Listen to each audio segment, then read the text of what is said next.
I'm Margaret Harlow, 72 years old, and for weeks I had been circling this day on my calendar like a bright promise. It was supposed to be my first real vacation in years, a trip to Costa Rica with my daughter, Elaine, her husband Thomas, and the grandchildren.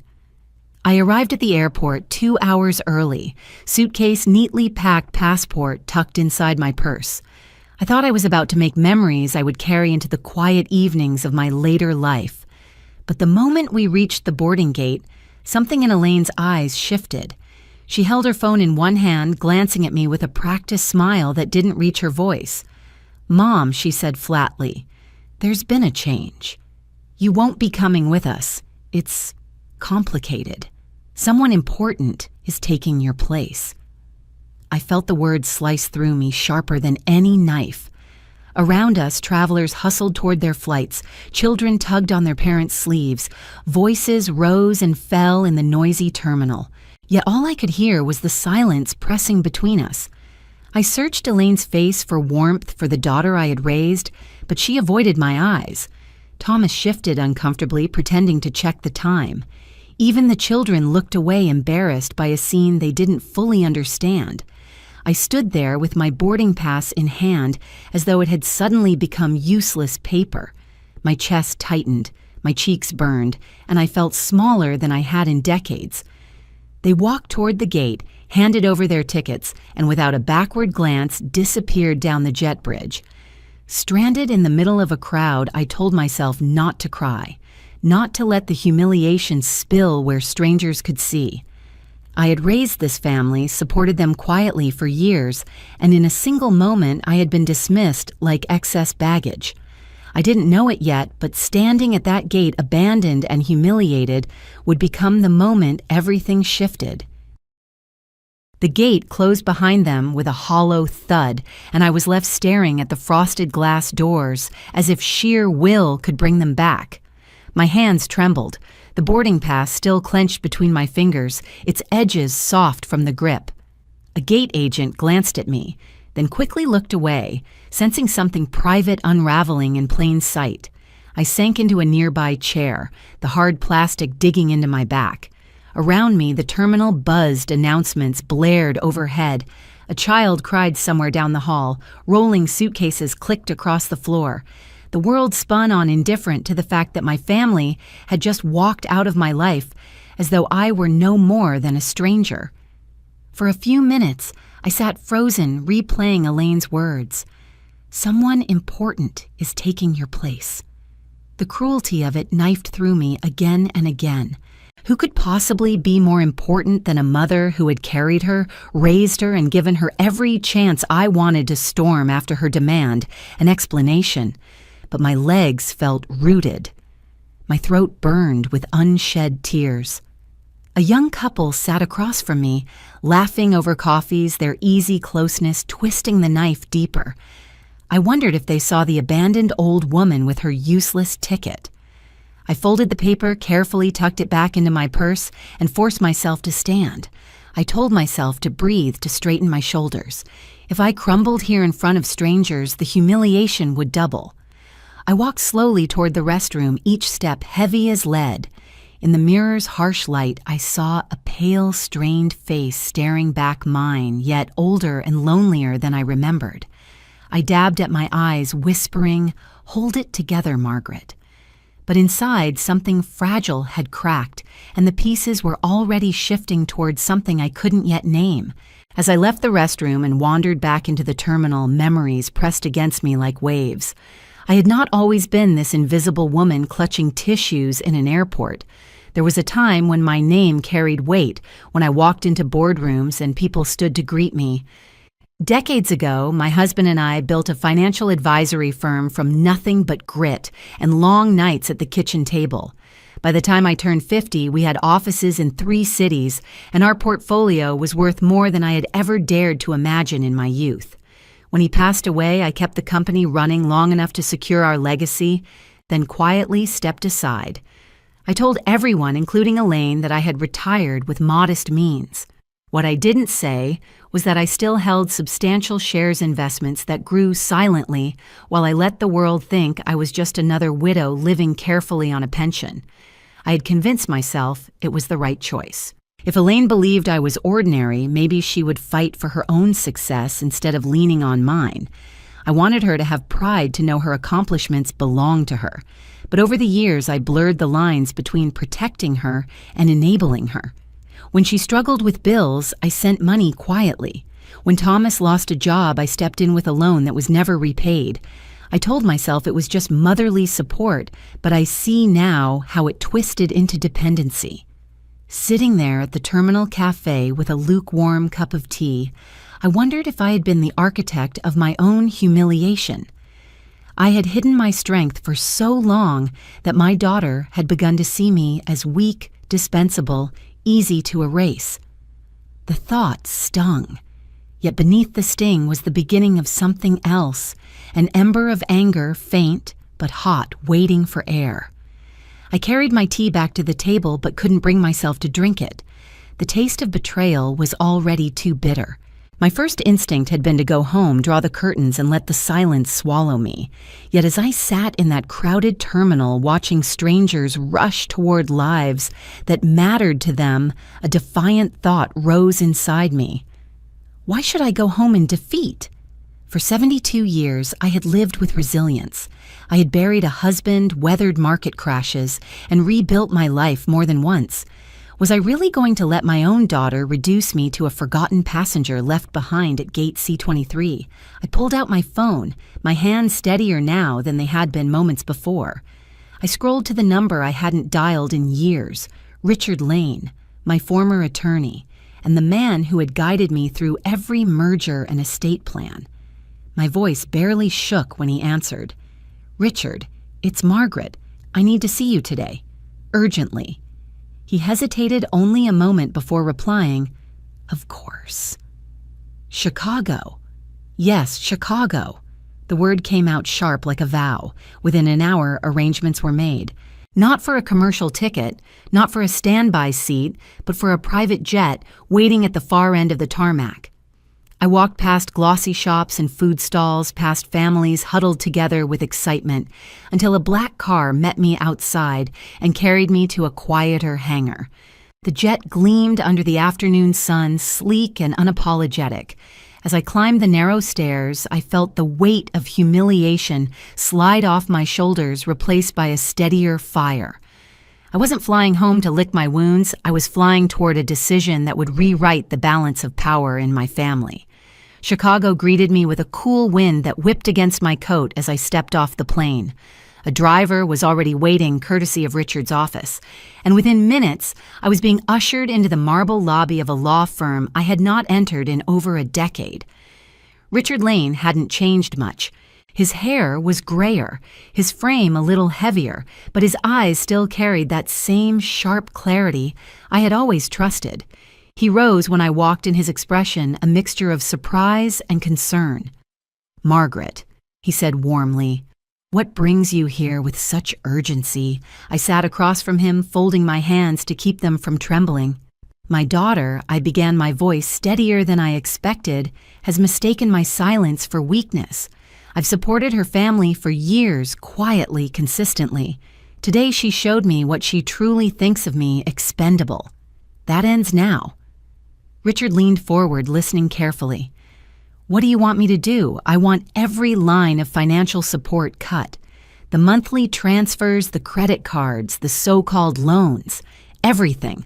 I want it documented that from this day forward, Elaine and Thomas will stand on their own." And Richard, I paused, letting the words settle. "I want a new trust drafted. My wealth will go to causes I believe in, not to people who see me as disposable." For a long moment, the only sound was the quiet hum of the city outside the window. Then Richard nodded. "I'll prepare the documents." When the papers were placed before me, my pen hovered just briefly. My hand trembled not from doubt, but from release.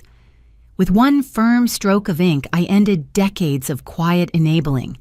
I signed not only as a mother, but as a woman reclaiming her dignity. The weeks that followed felt like waking from a long, self-imposed sleep. I moved out of my quiet suburban house, the one that had grown too heavy with memories of my husband and too silent with loneliness. In its place, I bought a penthouse in the heart of Chicago glass walls, opening to a skyline that glittered with both promise and defiance. The first morning I woke there, the city stretched beneath me alive and unapologetic.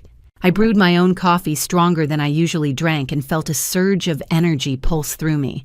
For the first time in years, I wasn't arranging my days around anyone else's needs. I returned to old circles I had once abandoned, investment luncheons, charitable galas, conferences, where sharp minds debated the future of markets. Walking into those rooms again, I half expected whispers. Isn't she too old? Isn't she done? But what I found instead were handshakes, invitations, and genuine respect. My reputation had outlived my absence. It was strange rediscovering myself after decades of shrinking for others. I remembered how it felt to negotiate, to stand firm, to command attention, not because I demanded it, but because I had earned it. At night, as I looked out over the lights of Michigan Avenue, I realized that my daughter had tried to write me off as irrelevant, and in doing so, she had reminded me who I truly was. Of course, the wound was still there. Sometimes, as I slipped off my heels and set my evening bag down, I would hear Elaine's voice in my head. Someone important is taking your place. The sting lingered, but it no longer defined me. Instead, it fueled me. I had taken back my place, and no one would ever erase me again. Elaine called me 2 weeks later, her voice sharp with panic. I had been expecting it. Mom, something's wrong with the account, she snapped. The transfer didn't come through this month. Did the bank make a mistake? I let the silence stretch before answering. No mistake, Elaine. I stopped the transfers. Her gasp was audible even through the phone. Stopped.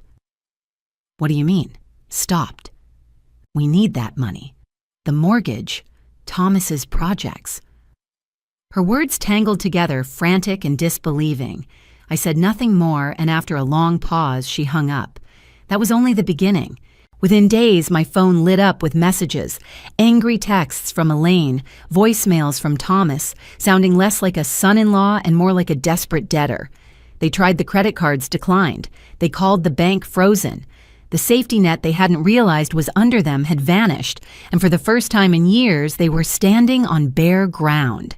I imagined the scene in their home bills stacking on the counter, children overhearing whispered arguments, Thomas pacing as Elaine demanded answers he didn't have. She had built her confidence on the illusion of independence, never knowing that I had been quietly underwriting her security. Now stripped of that illusion, she was furious not just at the missing money, but at the truth it revealed. News travels fast in families. A cousin mentioned to her that I had been seen at a downtown gala, elegantly dressed, shaking hands with executives. Elaine must have pieced it together then that I wasn't some fragile retiree with dwindling savings. I was still the woman who once built an empire, and she had underestimated me completely. Her anger turned to disbelief, then to fear. And soon enough, it would turn into something else, the need to confront me face to face. It was a rainy afternoon when the knock came at my penthouse door. I knew before I opened it who would be standing there. Elaine, hair, damp eyes, blazing, her arms crossed, as though she were bracing against a storm both inside and out. "Are you enjoying yourself up here?" she demanded the moment I let her in. Her gaze swept across the polished floors, the view of the skyline, the art I had finally taken out of storage. "While we're drowning, you're—" "What playing queen of the city?" I steadied my voice. "I'm living my life, Elaine, something I've neglected for far too long." Her laugh was bitter. "Living your life, you cut us off without warning. The kids." "Thomas, we depended on that support. Do you even care what this is doing to us?" I felt the sting of her words, but I did not flinch. "I care more than you realize. That's why I stopped. Because love is not supposed to make you weak. And I have made you weak, Elaine, by protecting you from every consequence." Her anger cracked, then replaced by tears she tried to blink away. "You don't understand. I thought we were partners in this, that you wanted to help. And then, at the airport, you humiliated me. The memory of that day burned in my chest, but I met her eyes. You humiliated me, Elaine. You left me behind as though I were disposable. A mother doesn't forget that. Silence stretched between us, filled only by the rain tapping against the glass. For the first time, I saw something shift in her shame recognition, maybe even regret. I don't know how to do this without you, she whispered. You'll learn, I said softly, because respect must come before dependence, and until it does, I can't give you anything more. Elaine stayed only an hour that first day. When she left, her shoulders were slumped, her defiance dimmed. I watched her disappear into the rain-soaked street, and for the first time in years, I felt no urge to chase after her, no need to fix what she had broken. The choice was hers now. In the weeks that followed, our conversations were fewer but different. Gone were the frantic demands, the angry accusations. Instead, she asked about things she had never cared to ask before: my health, my work, even my memories of her father. There was hesitation in her voice, as though she was relearning how to speak to me without strings attached. I didn't rush the process. I answered when I wanted to, declined when I didn't. I invited her for coffee once, not at her home, where I would have been expected to bring gifts, but at a small cafe near my building. She arrived subdued, no longer the daughter who assumed my wallet was always open. We spoke quietly, awkwardly, yet for the first time in years, it felt like a real conversation between two adults. I knew there was still a long road ahead. Respect cannot be rebuilt overnight, and trust once fractured is slow to mend. But I also knew I had set a boundary that would protect us both. I was no longer her safety net, and she could no longer erase me with a single dismissive sentence. One evening, as I stood on my balcony, the city lights spread out beneath me like a constellation, I felt a strange peace. My daughter might never fully understand the pain of that day at the airport, but she was beginning to understand something more important, that love requires respect, and respect is earned, not demanded. I breathed in the cool night air and let the truth settle over me. I had not lost my place. I had reclaimed it. A month later, I found myself standing in the grand ballroom of a downtown hotel, the kind of place where crystal chandeliers sparkled and conversations hummed with ambition. It had been years since I had attended an investment summit, yet as soon as I walked in, I felt the old rhythm return, the handshakes, the quick glances of recognition, the nods of respect. The keynote speaker introduced me as a veteran voice in the field, and when I stepped up to the microphone, the applause startled me.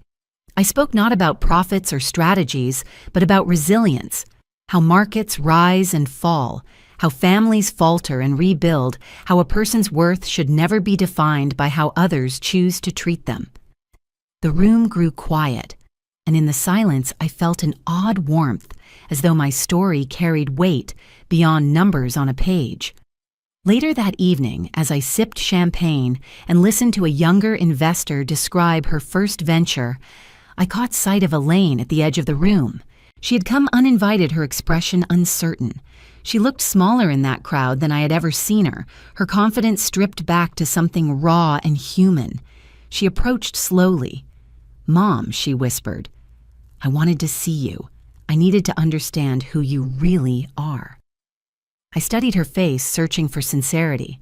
For once there was no demand in her voice, no expectation of money or rescue, only curiosity, maybe even admiration. I smiled faintly. "I'm the same person I've always been. You just never looked closely enough." Her eyes glistened, and though nothing more was said, I sensed the ground shifting between us. Not healed, not yet, but tilting toward something possible. That night, back in my penthouse, I stood again at the glass wall, the city glittering below. I thought about the gate at the airport, the cruel finality of being left behind, and I thought about the gate I had walked through instead, the one that led me here to a life reclaimed. The pain had not vanished, but it had shaped me, carved away the parts of myself that had settled for less. In its place stood a woman who knew her worth. Love without respect is dependency. But love with respect, that is the legacy I intend to leave.